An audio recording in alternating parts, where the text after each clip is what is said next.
Rock climbing might seem like a niche sport, but it's growing fast. Over 7.7 million people now participate in the US, and gyms across the country are opening at a record pace. But with that growth comes risk. Each year, an estimated 20 to 50 climbers die in North America alone. 1/3 of all reported accidents happen on the way down, not up. Descent mistakes, rappel errors, and unroped climbs are leading causes. How do skilled climbers, with the right gear and the right judgment, still end up falling to their deaths? Here are 4 real-life stories that show how fast it can all go wrong. On Sunday, December 4th, 2022, 22-year-old Nathaniel Takatsuno stood at the base of El Cajon Mountain. Just outside San Diego, it's a favorite among local climbers, tough, technical, and steep. The summit sits over 1,100 meters above sea level, and the granite face that draws climbers in, they call it El Cap. That day, Nathaniel planned to climb Meteor, a 4-pitch route rated at 5.8.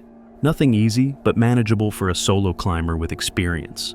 He wasn't climbing with a partner. He was free soloing, climbing without ropes, harnesses, or any kind of safety gear. It's risky every time, but he wasn't a beginner. Witnesses said he'd been on the mountain before and often climbed alone. He also carried a small pack, possibly with a rope inside. Most people rappel down once they top out. Around midday, something changes. Instead of Meteor, Nathaniel ends up on a neighboring climb, Leonids, a more difficult 5.9 route on the left wall. Whether he got off route by accident or changed his plan, no one knows. Either way, Leonids is steep and exposed, with fewer positive holds, and the granite that afternoon is hot. The south-facing cliff gets full sun well past 1 p.m., and when the rock heats up, it turns slick. It becomes harder to grip and harder to trust. Nathaniel continues up the wall. Nearby, other climbers are spread across the mountain. One of them is Michael Sandler, who hears Nathaniel talk earlier that day about climbing Meteor. Now he sees him moving up Leonids. At some point, Nathaniel loses his footing. The fall is sudden. He drops roughly 60 meters, about 200 feet off the granite face. That's equivalent to a 20-story building. He lands deep inside a jagged formation known as the Wedge, a narrow rocky chute on the south side of the mountain. There's no chance to recover. Climbers nearby are the first to respond. They try to reach him but can't do much. The terrain is steep, uneven, and dangerous. By the time search and rescue teams are called in, it's already late in the afternoon. A helicopter is deployed to help locate the body, but nightfall makes recovery impossible. They pause the mission overnight. At the base of the mountain, Nathaniel's car is still parked. His friend and climbing partner, Dashiell Phone, notices it. She leaves a note on the windshield. "I waited until 5 p.m. for you. Hit me up when you are safe. Text me anytime." She doesn't know yet, but the next morning when she calls the ranger station, the truth hits. Search and rescue crews return on Monday morning, hiking up the mountain once again. A helicopter hovers above as they navigate the hazardous terrain on foot. Hours later, they finally retrieve Nathaniel's body from the Wedge and begin the long descent. Dashiell, known on Instagram as Adventure Tick, shares a post later that day. She writes that she and Nathaniel both loved being alone on the mountain. She calls it freedom. In her post, she thanks the climbers who tried to help and describes the emptiness she felt when she realized it was her friend who had fallen. The climbing community is shaken. Nathaniel's name spreads through climbing forums, tributes pouring in. Though Leonids is one of the most popular climbs on El Cajon, it's rarely free soloed. Most climbers use ropes, and even then, the route demands precision. In the sun, it becomes even harder. Some climbers believe he may have slipped on overheated rock. Others think he may have gone off-route and found himself on unstable terrain. According to veteran climber Randy Levitt, who helped develop many routes on the mountain, the granite on Leonids can feel greasy in full sun. And while most of the mountain is well protected, going rope-free leaves zero margin for error. One misstep can be final. Nathaniel's death is still under investigation, but the impact is already clear. He wasn't just another climber. He was someone who pushed limits, trusted himself, and sought peace in a place others fear. But sometimes, tragedy happens on the climbs we know best, on routes we trust, with gear we've used 100 times before. And that's what makes this next story hit even harder.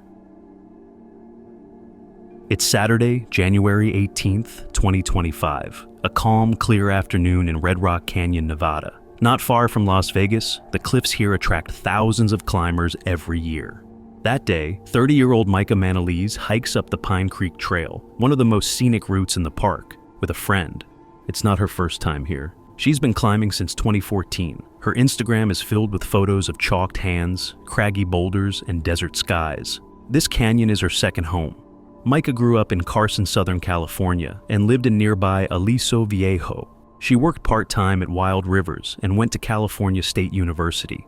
She wasn't a full-time athlete or professional climber, but she lived and breathed this sport. For years, though, climbing had taken a back seat. Until recently. On New Year's Eve 2024, Micah shares a post that now feels haunting. She writes, "I have been outside climbing since 2014, but in the past 4 years, it's been on the back burner. I love sport climbing, and it was special for me to reignite this passion for myself this year. I am hungry for more." She adds a series of snapshots, her hands gripping hold, her body balancing on sandstone ledges, and if you scroll through the comments, you'll find friends cheering her on, telling her how proud they are, how inspired they feel. 3 weeks later, she's gone. Red Rock Canyon is where she heads that weekend, with a friend just out for a climb. The sky's clear, the desert is still. They're moving near the Cat in the Hat route, a classic 6-pitch climb that's friendly to experienced climbers. It's not extreme, not advanced, just beautiful, exposed, and real. Micah is focused, confident. Her body moves with the rhythm of someone who knows where her feet go before they land. Her palms brush against the warm stone as she shifts across a narrow traverse on the Pine Creek Trail side. It's the kind of moment climbers live for. The edge, the air, the burn in your muscles as you move through space suspended above the canyon floor. But then, her balance falters, maybe her foot slips, maybe the edge she grips breaks off. Or maybe, for one terrifying second, everything she trusted in the rock shifts without warning. There's no time to shout, no chance to catch herself, just a sudden drop, fast and final. Across the canyon, a group of 4 climbers sees it happen. They're stranded too, tangled in their own stuck rope, waiting for help. All they can do is call it in. Rescue crews respond fast. A helicopter roars in overhead while 2 teams split, one to help the stranded group, the other rushing toward Micah's location. But by the time they reach her, it's already too late. The news spreads quickly. Her boyfriend Robert posts a tribute on Instagram that leaves followers silent. "This weekend I lost my best friend, my partner in crime, my girlfriend. I am crushed." He shares photos of their life together, climbing, laughing, arms wrapped around each other on desert ridgelines. Her sister Michelle writes, "Last Saturday, Micah had an accident and passed away doing what she loves. I miss you so much. You were so talented, creative, beautiful, strong, and full of energy." A fundraiser goes up hours later. It covers more than funeral costs. It becomes a wall of grief and gratitude, climbing friends, old co-workers, people from her gym. Even experienced climbers like Micah can face fatal consequences from small mistakes. A missed step or bad grip can turn deadly, no matter how easy or scenic the route seems. Just a week before Micah's fall, 21-year-old McCarthy, a student from Dublin, died after a misstep on a well-known trail near El Chorro, Spain. Eve is in her final year studying physiology at University College Dublin. She's from Shankill, a seaside suburb in South Dublin, and works part-time at the King's Inn pub in Dalkey. It's the kind of place where everyone knows your name, and Eve, always smiling, always polite, is one of the regulars behind the bar. On weekends, she hikes, she climbs, and now, during a short trip to Spain, she finds herself in one of the most well-known climbing spots in Europe, Caminito del Rey. Caminito del Rey is famous for its height and its narrow paths bolted onto cliff walls, suspended hundreds of meters above a deep river gorge. In recent years, the route has been upgraded with new safety features and maintained walkways. Still, you can't forget that this was once called the most dangerous pathway in the world. Originally built for hydro workers, the old path was dangerously narrow, unstable, and lacked safety rails. After multiple fatal accidents in the early 2000s, it was shut down and later rebuilt in 2015 with modern safety features. And Eve, along with a male friend, decides to explore an area nearby known as the Swiss sector, a vertical zone popular with climbers just off the main trail, next to a steep hiking route called the Arabic Staircase. That Friday afternoon, they're descending together after what appears to have been a short route. Somewhere along the way, they lose the right trail. The terrain is steep, loose and exposed. Around 7 p.m., both Eve and her friend slip near the edge of a ravine. The ground gives out. They both fall. Her friend manages to stop himself by grabbing onto a rock outcrop covered in bushes. He's bruised, scraped, but alive. Emergency responders say he's in shock when they reach him. But Eve falls farther. She drops nearly 150 meters, about 500 feet off the edge. That's the height of a 40-story building. The call goes out immediately, and rescuers arrive within minutes. But by the time they reach her, she's already gone. The spot where she falls is rough, remote, and difficult to access. The sun has already dipped below the horizon, but they manage to recover her body shortly after. Back home, the news spreads fast. The Department of Foreign Affairs confirms the incident and begins supporting the family. UCD notifies students about the loss, and in Dalkey, the King's Inn closes for 3 days straight. A band scheduled to perform that week cancels their set out of respect. Friends begin to post tributes across Facebook and Instagram. Some of them worked with Eve, others climbed with her. They all say the same thing. She was kind, energetic, and gone too soon. Officials say Eve's fall happened during the descent, not the climb itself. Her friend tells police they both lost their balance after straying off the main path. There was no gear failure, no extreme move, just one wrong footstep near the edge.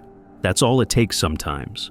You might think these routes are marked clearly, but not every crag is the same. In less popular sectors like the one Eve was in, the terrain changes often, and descent routes aren't always obvious, especially near dusk. By the time visibility drops, everything can look like a trail, even when it's not. In the following days, locals around Malaga talk about the incident. Many have climbed to that same area. Some know it's prone to loose dirt, unmarked drop-offs, and steep ridges just a few meters off trail. There's talk of putting up new signs or warnings. But for now, climbers are left shaken by this death. Eve's friends say she wasn't a reckless climber. She wasn't pushing limits or chasing danger. She just wanted to spend a few days in the mountains before returning home for her final term. The next few months were supposed to be about exams, graduation, and maybe more travel after that. Instead, her name is now added to a growing list of climbers who didn't make it back. And just 3 years earlier, in Colorado's Front Range, a similar tragedy unfolded on one of the state's most technical alpine faces. It's Tuesday, September 13th, 2022. 22-year-old Maya Humo hikes toward the Black Wall on Mount Spalding in Clear Creek County. The air is cold, summer's ending. You feel it in your hands when you grab rock this time of year. But Maya doesn't mind the weather. She's always been drawn to alpine routes. Long climbs at high altitude with tricky ledges and exposed rappels. Her partner that day describes it as a casual outing. The plan is to climb Kerry Granite, a 5-pitch route they know well, with a short approach and familiar features. Nothing rushed, nothing unusual. Maya is strong, not just physically, but mentally. She's in her senior year studying biology and ecology at the University of Colorado Boulder. Between classes and her part-time job, she climbs nonstop. Big walls in Yosemite, hard trad lines in Indian Creek, bold alpine link-ups in Rocky Mountain National Park. She's already done first descents in Alaska's Arrowgetch Mountains. She's known among her friends as the one who never backs off, who climbs fast, eats well, reads constantly, and still finds time to forage mushrooms on the hike out. That morning, she's up early making coffee and breakfast. Her climbing partner jokes that she talks more about alpine puffballs than cams or carabiners. She's got her usual gear, her beat-up jacket patched with duct tape, and a dozen random jars in the back of her car. They drive up Mount Evans, park near Summit Lake, and head toward the wall. This is where it all goes wrong. Maya Humo and her climbing partner finish their third rappel down Colorado's Black Wall on Mount Spalding. They land on a sloping ledge, about 200 feet up, and prepare to start their route. It's familiar terrain, broad, angled, without bolts or anchors, and they don't clip in. Maya begins pulling the rope down while her partner bends to tie his shoes. It's a routine task they've done many times. But in that moment, Maya is standing unsecured, on exposed ground, tugging with force on a rope that's still sliding down from above. Her feet lose traction. The ledge isn't flat. There's nothing to hold on to. She stumbles backward and falls. There's no protection, no rope, no second chance. She drops approximately 100 feet. Her partner scrambles down after her. Incredibly, she's still breathing when he reaches her, unconscious, badly injured, but alive. He stabilizes her and calls for help. Rescue crews, including Alpine Rescue and Flight for Life Colorado, respond as quickly as possible. But the wall is remote, and it takes time to get there. Maya's injuries are severe, and by the time rescuers arrive, she's gone. The mistake wasn't dramatic. It wasn't reckless. It was standing unanchored while pulling a rappel rope from a ledge with no protection. In alpine climbing, especially when terrain feels easy, it's common to unclip between pitches or rappels. But sloped rock, loose footing, and sudden movement make these zones just as dangerous as the wall itself. Maya didn't fall on the climb. She fell in the space between climbs, and that made all the difference.